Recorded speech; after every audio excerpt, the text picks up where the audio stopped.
I'm Pat Doris. Welcome to The Story. We have a great show for you tonight, including some thoughts from Portland's mayor and Oregon's governor about those billboards trashing the district attorney and county chair. And then my thoughts on the Columbia Sportswear CEO stepping up to help pay to clean up our city. But first, we're going to talk about Measure 10. Now, you may have seen earlier reports about it today. Hold on, stay with us. We're going to go in depth on information you've not yet seen. That's our big story tonight.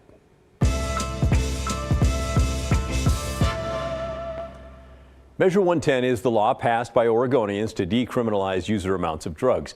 A big part of the selling point with that law was the promise that hundreds of millions of dollars would pour into the recovery system and help those who struggle with addictions.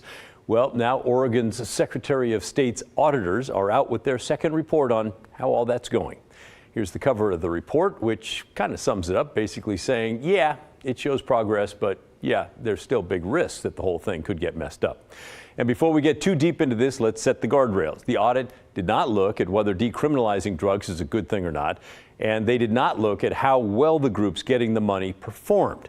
This is only looking at whether the money was given out based on the priorities set in the measure that we all voted on, and other things like whether grants went to culturally specific and linguistically responsive organizations, and whether government groups which got the money used it to make up for other parts of budget shortfalls that they had. Okay. Let's set the baseline for this. The money to pay for Measure 110 comes from cannabis taxes. That money used to go to the state school fund, state agencies, cities, and counties. But now about 2/3 of that money goes to Measure 110, and those other groups are left with the scraps, about 1/3 of the money. The audit studied the time between July of 2022 and December of 2023, so right now. It found $264 million going to 233 applicants all over Oregon. Another $11 million went to Oregon Native American tribes or similar programs. One of the first things that caught my attention deals with the Oversight and Accountability Council. That's the local group that doles out money under Measure 110. That includes people who are part of the drug use recovery communities and other communities impacted by the war on drugs, along with leaders of recovery centers and some others. But it's a group without a leader right now. The audit reports that under a law passed by the 2023 legislative session, the group is supposed to have an executive director to help, run things. But as of this month, the job is still open. 2 people offered the job said, no thanks, because of the political volatility of Measure 110. So there's that. But the audit found that money is indeed flowing to groups across Oregon to help with drug addiction. One sign of the progress, peer support specialists who often spend more time with clients than doctors and others. The audit reports the number of peer support folks doubled from about 1,400 in early 2022 to about 2,800 now. So that's good. But now the not so good news. The group getting money for 110, they're not spending it fast enough, according to the auditors. From July 1 of 2022 to June 30 of 2023, groups which got grant money spent $95 million. That's just 1/3 of that $961 million in active grants given out through December. Now, providers told the auditors some of that delay comes from struggles with hiring staff members and also from worries about hiring staff with Measure 110 money that could then later disappear if the measure is changed. Auditors also found Oregon Health Authority staff who help oversee Measure 110 had trouble keeping tabs on the groups getting the money since there were just 5 grant managers covering more than 230 grants. The team also reported that lawmakers may not be able to evaluate how effective Measure 110 is. That is something that the public wants very much and that lawmakers want very much as well. The lawmakers want the info by December of 2025. However, the auditors warn that the system needed lax metrics. The system that is needed to track the metrics has not been there long enough. That's what I'm trying to say. In other words, there's not going to be enough numbers to show what's happening. And since there was never a good baseline established before the law took effect, it'll be tough to know for sure if it's working as planned. This graphic there under the red circle shows what auditors think will maybe not be available for lawmakers by then. It includes client health outcomes and whether there were increases in treatment providers, culturally specific providers, access to harm reduction services and housing, and client access to housing, which, is a lot to not know. Finally, the auditors looked into something called supplanting, which is when a government agency uses Measure 110 money to make up for their budget cuts. Turns out OHA not really tracking that, but the auditors say that based on the folks they've interviewed at various programs, it does not appear that is happening. But they did find that Washington County and Lynn County actually did use Measure 110 money to replace expiring state and federal grants, and OHA leaders told them that was not really supplanting. Really? Finally, here's what the auditors suggest when it comes to figuring out if Measure 110 is being effective. First, get a strategic plan with specific outcome metrics and timelines, and get it in front of the legislature in February. Second, work with the folks getting money to better track and report specifics on staffing, service expansion, and capital projects. Also, youth services and virtual services and culturally and linguistically specific services. And then also get better data from the groups getting the money so that you can see where it's going and what's happening with the clients. And as lawmakers consider fixes or changes to Measure 110 in the upcoming short session, we're still hearing from folks who took the trip to Portugal about a month and a half ago. Several local lawmakers, drug policy folks, and a member of law enforcement all went abroad to look at Portugal's drug decriminalization system, which is important because Measure 110 was modeled after that, sort of. 110 was the topic of discussion at last week's Portland City Club meeting. The City Club's a gathering of civic-minded folks who care about what's happening in Portland. A few people who went to the Portugal trip were there to talk about their experience, and they discussed ways that Portugal's drug laws could be implemented here. Fernando Peña, the executive director of Northwest Instituto Latino, which offers addiction recovery support services for Latinos, sat in on one of the discussion committees in Portugal. That's where you're sent if you're caught with drugs. You're given a summons with a few days to show up to an appointment with the committee. That group is made up of 3 people who meet with you in a small room that's really not part of the police station or a courthouse. It's run by the public health department. Each person gets a mental health screening with a psychiatrist, and if that screening shows they need help with something, it is addressed. That person then gets referred to and connected to what they call reintegration services, what we would call case management services or wraparound services in our country. And this person helps them access whatever services they may deem necessary in that situation. It could be anything from treatment for their substance use disorder, harm reduction interventions to prevent them from overdosing and dying or getting an STI, sexually transmitted infection. It may be housing, education, work. The stuff they did around work is also really clever and amazing. But that's what the Dissuasion Commission's job is. Each interaction with one of these people takes maybe 35 minutes, so it's a relatively quick process. They happen throughout the day, Monday through Friday, 9 to 5. But as we know, if you're going to have a committee send people to housing or work or treatment services, those resources have to exist. In Portugal, they do, at least to a much larger degree than they do in Portland. Democratic State Representative Rob Noce says Oregon needs to funnel more money in that direction. Spending only $300 million in a biennium on addiction services and supports that complement what we're doing with commercial insurance or the Medicaid program is partially why we're struggling. Like, that's actually not enough resource, I would argue.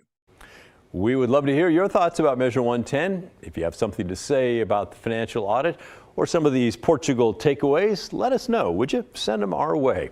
You can email us. The address is thestory@kgw.com or call and leave a voicemail. The number is 503-226-5090.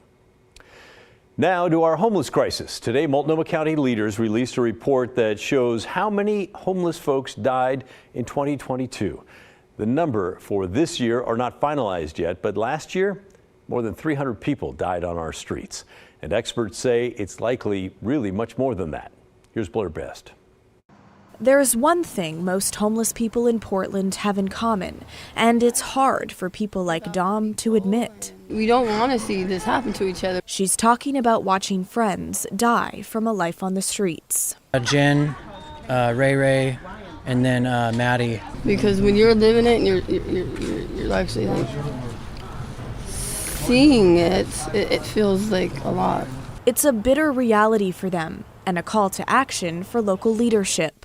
Every year, this is such a sobering moment for our whole community. This week, Multnomah County released its annual report of how many homeless people died the previous year. We need to confront the truth and do what we can with that truth. At least 315 homeless people died in 2022, according to the county health department. On average, 26 people died each month. That was one person almost every day, a record high. We know it's an underestimate, maybe even a big underestimate, because it's hard to be certain that someone's living without adequate shelter. The largest proportion of deaths, 144 people, were accidental or unintentional. The majority of those were from drug overdoses, from methamphetamines, fentanyl, or both. Out here, we all fight so hard to make sure overdoses don't happen. The county and city are now planning on declaring a fentanyl emergency. I just met with the governor, her team, and the mayor's team, and my team yesterday to talk about that. So we are looking to put that into action. Other leading causes of death: 25 people died in homicides, and 15 died from traffic crashes. We have very tight streets. Not all of them are well lit. We have lots of street parking that people can step out from between cars. The county will now hand out reflective gear for homeless people to wear while walking at night. We can and we must do better, and that the circumstances that led someone to die on our watch must change. And I want you to know that our response is changing here in Multnomah County. Multnomah County Chair Jessica Vega Peterson talked of investing in new day shelters, sending more outreach workers to the streets, and putting $6 million towards a stabilization center for those struggling with addiction. We know that these friends and neighbors died because of the myriad ways that our complex systems haven't been there for them when they needed it the most. And that is devastating and heartbreaking for all of us. Especially for those who see it firsthand and say it's the little things. Local churches passing out food and hot cocoa and socks. That can go a long way and even save a life. It makes the biggest differences in the world, you know. Now again, we still don't know the number of homeless people who have died this year, but ever since this annual count started, that number has increased every single year. Now tomorrow, December 21st, is the National Remembrance Day for people who died while experiencing homelessness. It is the longest and darkest night of the year. Blair Best, KGW News. Thank you, Blair. Coming up next on The Story, when the governor's downtown task force released its recommendations last week, both Governor Kotek and Mayor Ted Wheeler took aim at the billboards that have been popping up around Portland. They blame the DA and county chair for many of downtown's woes, but Kotek and Wheeler had some pointed responses, and then the group behind the billboards has fired back. We'll explain it all when The Story returns.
Now we're going to do a story that we know no other TV station in the market has done. Why?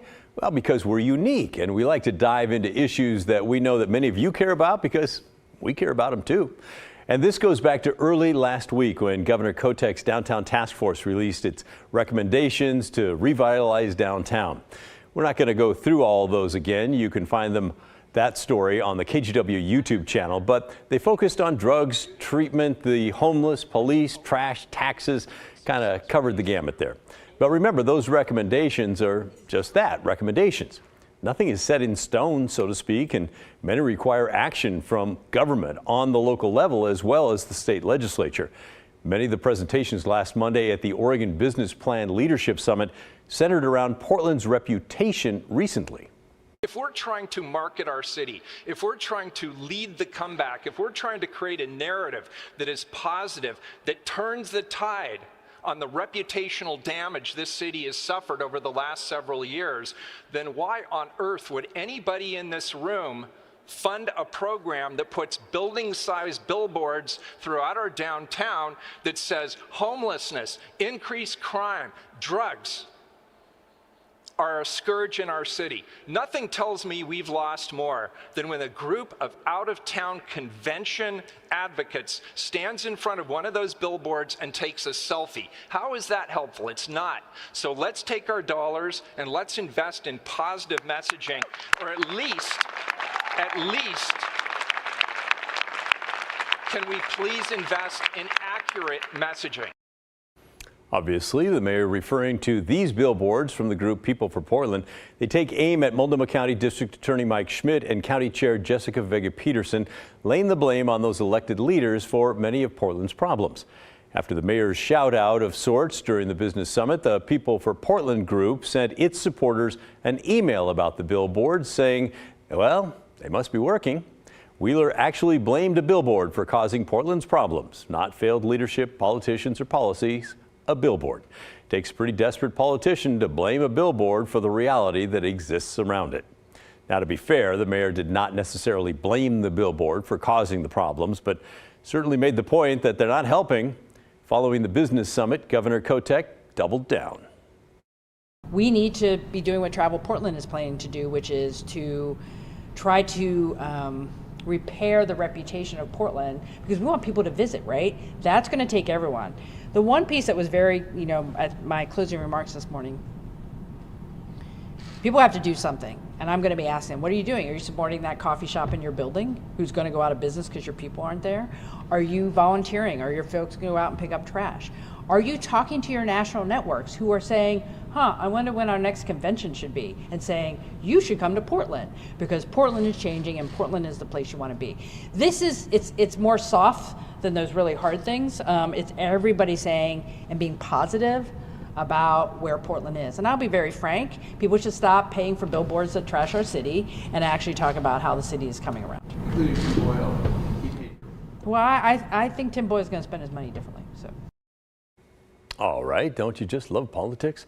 Columbia Sportswear CEO Tim Boyle is who they were talking about. He's been outspoken about downtown's challenges.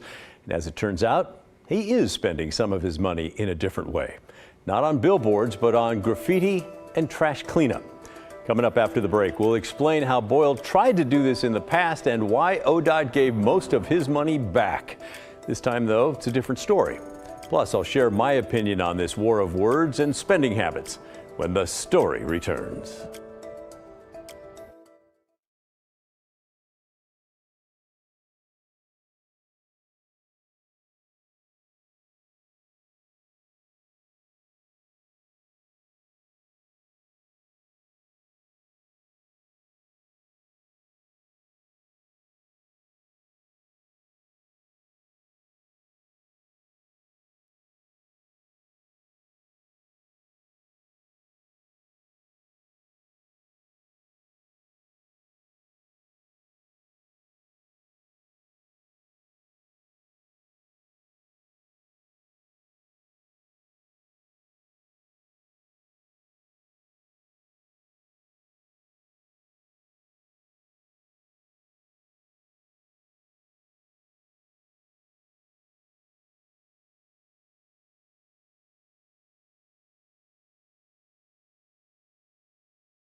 If there's a place in the world with more trash and more graffiti, I don't know where it is. It's bad here, and it's not the Portland that we all grew up in. If you've been following our local news this week, you likely heard about Columbia Sportswear CEO Tim Boyle planning to give several $100,000 to the Oregon Department of Transportation, allowing them to bring in contractors to clean up graffiti and trash around Portland's busiest roads. The goal is to start next month, focusing on I-405 from the Fremont Bridge to the entrance of the Vista Ridge Tunnel, as well as Highway 26. The plan is, since the county, the city, the state, Metro apparently has not enough money to clean up trash, I volunteered to give some money and to raise some money so that excuse was out the window. Is it impossible? Is it beyond the realm of human kind to be able to paint over graffiti? So we're going to find out. And guess what? The citizens of Portland will know if we're successful. All right. Along with his own money, Boyle says there will also be corporate donations from his company, Columbia Sportswear, as well as Nike. When it comes to our state government, Governor Tina Kotek has urged the legislature to pass an additional $20 million for ODOT during next year's short session and use that money for trash and graffiti removal. Time will tell if lawmakers will oblige. But Boyle says when it comes to his donation, if it works to actually clean things up, he'd be happy to donate more money and expand the effort to clean other busy roads while encouraging other corporations to chip in. According to the Oregonian, 5 years ago, Boyle gave the state nearly $150,000 to clean up Portland's highways. ODOT spent around $30 grand and then gave the rest of the money back to him, saying they just didn't have the staff to complete the job. Now they're looking for any help they can get. ODOT maintenance crews are carrying a lot of the bulk of the graffiti and the litter cleanup in the community right now, but they've got a lot of other duties that they have to go through. So we're really looking for some additional help as we move forward to try to do a better job on the maintenance cleanup. Alrighty, and here's my opinion on all this. Am I the only one bothered by the fact that it takes the leader of Columbia Sportswear to step forward and make a difference in how our city looks? I mean, don't get me wrong, I'm glad he's doing it. I think Tim Boyle adds a lot to our city and our region, probably because he loves it just like the rest of us and he wants to make it better. Sometimes making it better means showing government what it should be doing, you know, like graffiti cleanup and trash cleanup. You know what? In fact, now that I think about it, Portland's going to be picking a new mayor next year. What do you think, Tim? Interested in running? Think about it. Now, I may be a bit old-fashioned, but I expect government to make the city safer, fill the potholes, and clean the place up. Isn't that what our taxes are supposed to be paying for? I don't particularly care what pot of public money that work comes out of. In my mind, it's a basic service that should be a no-brainer, and it should make government leaders cringe that a business leader has to offer money out of his own pocket to help with the problem that affects us all. And yes, I do hear some of you saying, don't worry about it, he's super rich, he can afford it. That's not the point. He shouldn't have to do that. Our leaders should be leading the way on that. That's why they call it leadership. And look, if you love the art of graffiti, that's wonderful. I agree, some of it really is quite good. But if we all want the good stuff displayed, fine, let's create a public space for that. Then we can all go admire it and compliment the artist. But right now, on I-405, there's ugly graffiti covering signs that help lost visitors know which exit to take or what lane to be in. And there's graffiti on the walls of our freeways. And that tells us and anyone who drives through here that we're in such a state of disrepair that we've given up. And that is the wrong message for visitors, and it's definitely the wrong message for us. That's my opinion. What do you think? Send me an email. The address is thestory@kgw.com or call and leave a voicemail. The phone number is 503-226-5090. I look forward to hearing from you. In the meantime, that's the end of our show for tonight. Thanks so much for watching. And remember, the story, our collective story, of course that never ends. Quick programming note for you. We're not going to have a show for you all of next week because of the Christmas holiday, but we will be back with you on Tuesday, January 2nd. In the meantime, the good stuff's coming up next, and I'll see you right back here at 6:30 tomorrow night.